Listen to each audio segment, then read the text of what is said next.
নমস্কাৰ বন্ধু বান্ধৱীসকল, আজি তোমালোকৰ বাবে মই লৈ আহিছোঁ ক্লাছ 10ৰ অসমীয়া পাঠৰ প্ৰথম পাঠী বৰগীতৰ সকলোসমূহ ইম্পৰ্টেণ্ট কুৱেশ্যনসমূহ মই লৈ আহিছোঁ।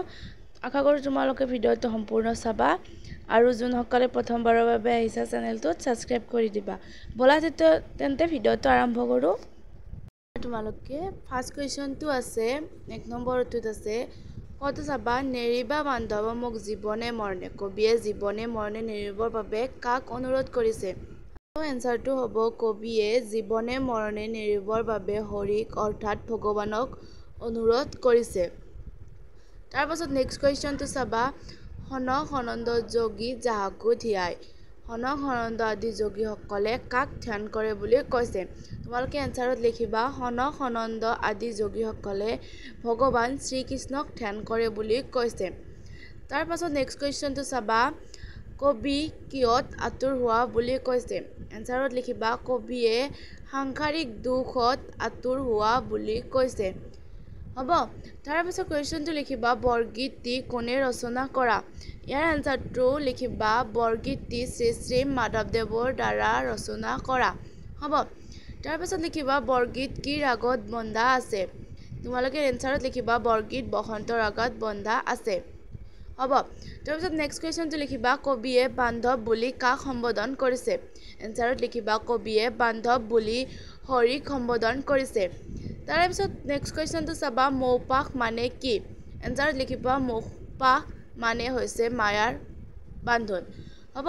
তাৰপিছত আমি পৰৱৰ্তী 2 নম্বৰ কুৱেশ্যনলৈ আহিছোঁ বৰগীতটিৰ মূলভাৱ লিখা। এইখিনি তোমালোকে নিজৰ ইচ্ছামতেও লিখিব পাৰিবা, পাঠটো বুজি পালে আৰামত লিখিব পাৰিবা। তথাপিতো মই কৈ দিছোঁ এনচাৰত লিখিবা তোমালোকে শ্ৰী শ্ৰী মাধৱদেৱৰ ৰচিত ৰাগ বসন্তত বন্ধ বৰগীতটি এটি ভক্তি ৰসনাত্মক কবিতা। এই বৰগীতটিৰ জৰিয়তে কবি মাধৱদেৱে পৰমাৰ্থক বিষয়ক ভাৱ ব্যক্ত কৰিছে। কবিয়ে নিজকে অধম বুলি হৰি স্বৰূপ শ্ৰীকৃষ্ণক এই বিশ্ব ব্ৰহ্মাণ্ডৰ গৰাকী বুলি জ্ঞান কৰি তেওঁৰ চৰণত শৰণ লৈছে। কবিৰ মতে এই সংসাৰখন মায়াময়া। এই সংসাৰৰ মায়ামোহত আবদ্ধ হৈ সকলোৱে ভগৱানৰ কথা পাহৰি যায়। তেওঁক স্মৰণ নকৰে, শ্ৰীকৃষ্ণৰ মহিমাৰ কথা বুজি নাপায়। তেওঁৱে যে আমাৰ মুক্তিৰ পথ মুকলি কৰি দিব পাৰে সেই কথা মানুহে নুবুজে। তেওঁ শ্ৰীকৃষ্ণৰ চৰণ দুখানীক মহাধন বুলি কৈছে। ভকতৰ বাবে শ্ৰীকৃষ্ণ হৈছে তেওঁলোকৰ জীৱন স্বৰূপ। ভগৱানে এই সকলোবোৰ ভুল ভ্ৰান্তি ক্ষমা কৰি তেওঁলোকক নিজ চৰণত ঠাই দিয়ে। কৃপাৰ স্বৰূপ শ্ৰীকৃষ্ণই ভক্তসকলক দয়া নকৰিলে তেওঁলোকৰ মুক্তি সম্ভৱ নহয়।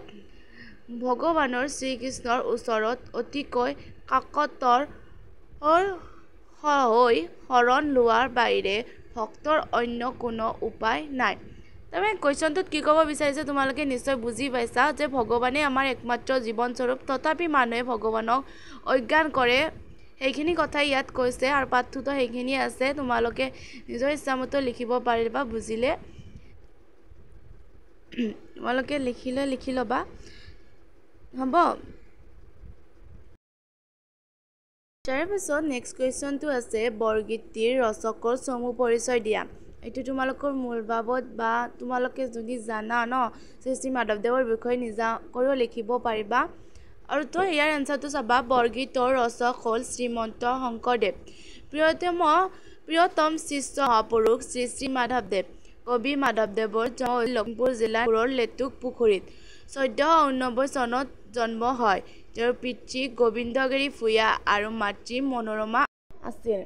তাৰপিছত লিখিবা কবি মাধৱদেৱৰ সাহিত্যিক কৰ্মৰাজি তলত দিয়া ভাগসমূহত ভগাব পাৰি। প্ৰথমটো লিখিবা আখ্যানমূলক ৰচনা ৰাজসুই কাব্য আদিকাণ্ড ৰামায়ণ ক'ৰ পৰা দিয়া আছে সেইটো লিখা আছে ইয়াত। তত্ত্বমূলক ৰচনা জন্ম ৰহস্য ভক্তি ৰত্নাৱলী নম্নমালিকা।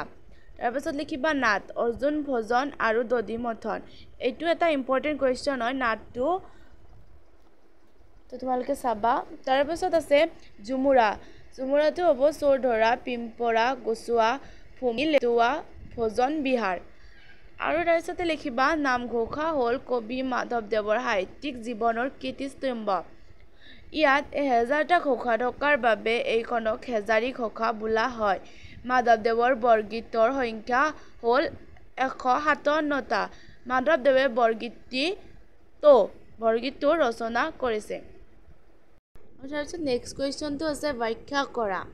ব্যাখ্যা কৰাৰ প্ৰথমটো আছে সহস্ৰ বয়ন যাৰ নাপাৱন্ত সীমা অধমে জানিবা কেনে তোমাৰ মহিমা।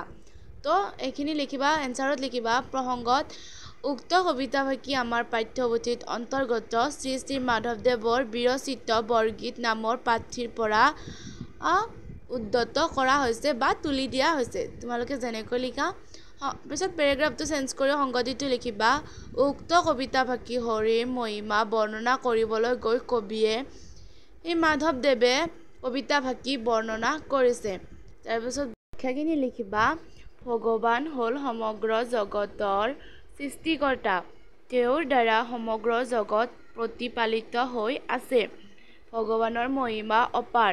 সনদ যোগী সকলেও বহু বছৰ ধ্যান কৰি তেওঁক বিচাৰি পোৱা নাই। মানুহে বিষয় বাসনাত আতুৰ হৈ ঈশ্বৰক স্মৰণ কৰিবলৈ পাহৰিয়ে যায়। কিন্তু ইয়াৰ পৰা পৰিত্ৰাণৰ একমাত্ৰ উপায় হ'ল ঈশ্বৰৰ চৰণত শৰণাপন্ন হোৱা। কিয়নো হৰিৰ চৰণ যোগ হ'ল সকলোৰে মহাধন। শ্ৰী হৰি হ'ল ভকতৰ জীৱন স্বৰূপ। সেয়ে মুক্তিৰ বাবে শ্ৰী হৰিৰ ওচৰত কাকতৰ হৈ শৰণ লোৱাৰ বাহিৰে আন উপায় নাই। সেয়ে এইজনা পৰম পুৰুষ হৰিৰ ওচৰত নিজকে দাসৰ দাস হিচাপে তুষ্টিভাৱে ঈশ্বৰৰ চৰণত সমৰ্পণ কৰিবলৈ কবিয়ে উপদেশ দিছে। হৈছে এইটো কুৱেশ্যন লিখিলা। এইটো তোমালোকে অলপটো বাঢ়ি গৈছে, তথাপিতো তোমালোকে লিখি যাবা। তাৰপিছত নেক্সট কুৱেশ্যনটো আছে আতুৰ হৈল হৰি বিষয় বৈকলে কৰিও উদ্ধাৰ মোক চৰণে কমলে। এনচাৰটো চাবা উক্ত কবিতাফাঁকি আমাৰ পাঠ্যপুথিত অন্তৰ্গত শ্ৰী শ্ৰী মাধৱদেৱৰ বিৰচিত বৰগীত নামৰ পাঠিৰ পৰা উদ্ধৃত কৰা হৈছে। পেৰেগ্ৰাফ চেঞ্জ কৰি লিখিবা উক্ত কবিতাফাঁকিৰ জৰিয়তে কবিয়ে সাংসাৰিক বিষয় বাসনাৰ পৰা উদ্ধাৰ পাবলৈ শ্ৰীকৃষ্ণক কাতৰভাৱে অনুৰোধ কৰিছে। পিছত আকৌ পেৰেগ্ৰাফ চেঞ্জ কৰি লিখিবা কবিৰ মতে এই সংসাৰখন মায়াজালেৰে ভৰা।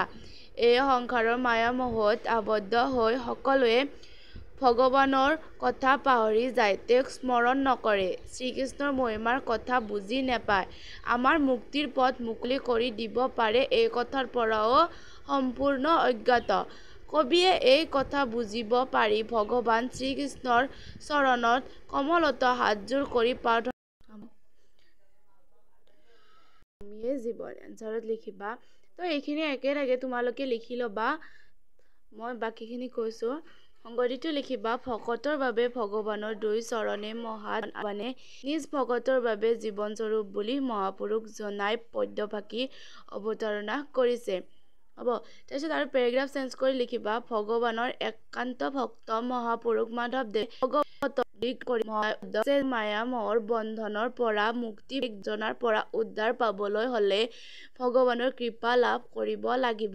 তেওঁ ভগৱানৰ দুই চৰণক জীৱন শ্ৰেষ্ঠ সম্পদ বুলি গ্ৰহণ কৰিছে। ঈশ্বৰে তেওঁৰ ভকতসকলৰ বাবে জীৱন স্বৰূপ। হ'ব। পিছত নেক্সট কুৱেশ্যনটো আছে 5 নম্বৰটো আছে 5 নম্বৰটো আছে সনদ যোগী যাহাকো দিয়া সকলো নিগমে যাক বিচাৰি নাপায়। এইটো তাৎপৰ্য বিচাৰ কৰিব দিছে। ইয়াৰ এনচাৰটো লিখিবা আগম আৰু নিগম আদি শাস্ত্ৰত ভগৱানৰ বিভিন্ন মহিমাৰ বিষয়ে বৰ্ণনা কৰা হৈছে। কিন্তু এই শাস্ত্ৰত দাঙি ধৰা বৰ্ণনাসমূহ অধ্যয়ন কৰিয়েই ভগৱানৰ প্ৰকৃত স্বৰূপ উপলব্ধি কৰাটো সম্ভৱ নহয়। ভগৱানৰ প্ৰকৃত স্বৰূপ উপলব্ধি কৰিবলৈ হ'লে একান্ত মনে ভগৱানক ভক্তি কৰাৰ প্ৰয়োজন। সেয়ে সনদৰ দৰে যোগীসকলে ভগৱানৰ স্বৰূপ উপলব্ধিৰ বাবে একান্ত মনে ভগৱানক ধ্যান কৰে। অৰ্থাৎ কবিয়ে কৈছে যে ভগৱানৰ প্ৰকৃত স্বৰূপ উপলব্ধি কৰিবলৈ হ'লে গভীৰ তপ জপ কৰাতকৈ বা শাস্ত্ৰ আদি অধ্যয়ন নিগম হোৱাতকৈ শুদ্ধ চিত্তে ভক্তিভাৱে একান্ত মনে ভগৱানক প্ৰাৰ্থনা কৰাৰ প্ৰয়োজন। তো বন্ধু বান্ধৱীসকল আজিৰ ভিডিঅ'টো এইখিনিয়ে আছিল বাকিখিনি কুৱেশ্যন একদম সহজ হয় ইজি হয় তোমালোকে নিজে কৰিব পাৰিবা আৰু মোৰ কিবা ভুলো হ'ব পাৰে ভিডিঅ'টোত যিহেতু মই তোমালোকৰ নিচিনা এগৰাকী ষ্টুডেণ্টে হয় তাৰ বাবে ভুল হ'লে কিবা মোক ক্ষমা কৰি দিবা তোমালোকে আৰু আজিলৈ আহিছোঁ আৰু যাতে মোৰ ভিডিঅ'বিলাক আহিলে তোমালোকে প্ৰথমে পোৱা তাৰ বাবে মোৰ চেনেলটো ছাবস্ক্ৰাইব কৰি থ'ব একেবাৰে নাপাহৰিবা।